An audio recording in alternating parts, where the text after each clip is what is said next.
由古老嘅香料之路到現代嘅財富之都，阿聯酋而家正向全球投資者敞開黃金大門。阿聯酋提供多種簽證選擇，旅遊簽、工作簽、留學簽同黃金簽證，但旅遊簽只可以30到90日短期停留，工作簽需主擔保2到3年，而留學簽係全日制學生專屬，只有黃金簽證先可以讓你真正喺呢片財富沃土扎根，喺度投資200萬迪拉姆，約54萬美元，就可以打開通往成個阿聯酋嘅大門。無論係迪拜嘅豪華公寓、阿布扎比嘅能源項目，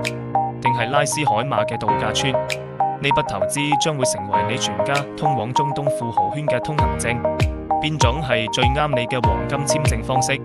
買樓收租，享受穩定租金回報；開設公司，100%股權同免稅政策；投資基金，參與政府基建項目，穩健收益。你得到嘅唔單止係黃金簽證，更係頂級生活品質。仔女免費入讀國際名校，可自由經營生意，專享全球頂尖醫療，話走就走嘅免簽旅行，都唔需要語言考試，連指紋集都支持上門服務，最快30日極速批核，快過你買層樓。係咪已經心動？心動都不如快啲行動。